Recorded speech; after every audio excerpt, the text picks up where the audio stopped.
Hola, bienvenidos a la Biblia dramatizada. Dios habla hoy. Antes de empezar te invito a que le des manita arriba. Si te gustó este video, comparte para que sea de bendición para las demás personas. Activa la campanita para que te lleguen las notificaciones cuando suba algo nuevo. Y sin más que decir, empezamos en 5, 4, 3, 2, 1. San Marcos capítulo 11. Cuando ya estaban cerca de Jerusalén, al aproximarse a los pueblos de Betfagé y Betania, en el monte de los Olivos, Jesús envió a 2 de sus discípulos, diciéndoles: Vayan a la aldea que está enfrente, y al entrar en ella encontrarán un burro atado que nadie ha montado todavía. Desátenlo y tráiganlo. Y si alguien les pregunta por qué lo hacen, díganle que el Señor lo necesita y que enseguida lo devolverá. Fueron pues y encontraron el burro atado en la calle, junto a una puerta, y lo desataron. Algunos que estaban allí les preguntaron: ¿Qué hacen ustedes? ¿Por qué desatan el burro? Ellos contestaron lo que Jesús les había dicho, y los dejaron ir. Pusieron entonces sus capas sobre el burro, y se lo llevaron a Jesús. Y Jesús montó. Muchos tendían sus capas por el camino, y otros tendían ramas que habían cortado en el campo. Y tanto los que iban delante como los que iban detrás gritaban: ¡Hosana! ¡Bendito el que viene en el nombre del Señor! ¡Bendito el reino que viene! ¡El reino de nuestro Padre David! ¡Hosana en las alturas! Entró Jesús en Jerusalén y se dirigió al templo. Miró por todas partes y luego se fue a Betania con los 12 discípulos porque ya era tarde. Al día siguiente, cuando salían de Betania, Jesús sintió hambre. De lejos vio una higuera que tenía hojas y se acercó a ver si también tendría fruto, pero no encontró más que las hojas porque no era tiempo de higos. Entonces le dijo a la higuera: Nunca más vuelva nadie a comer de tu fruto. Sus discípulos lo oyeron.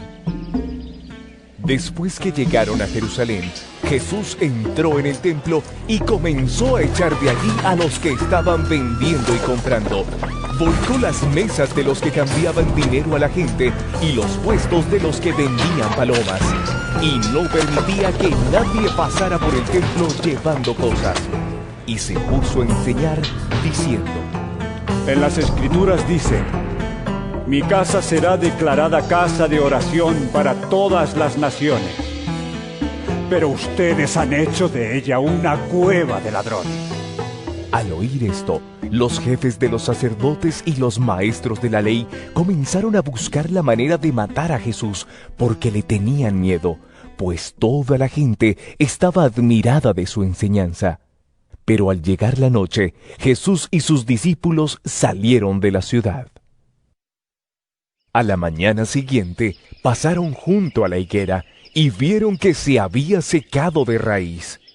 Entonces Pedro, acordándose de lo sucedido, le dijo a Jesús: Maestro, mira la higuera que maldijiste, se ha secado.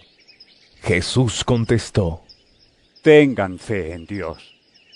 Pues les aseguro que si alguien le dice a este cerro: Quítate de ahí y arrójate al mar, y no lo hace con dudas, sino creyendo que ha de suceder lo que dice, entonces sucederá. Por eso les digo que todo lo que ustedes pidan en oración, crean que ya lo han conseguido y lo recibirán. Y cuando estén orando, perdonen lo que tengan contra otro, para que también su Padre que está en el cielo les perdone a ustedes sus pecados. Después de esto, regresaron a Jerusalén.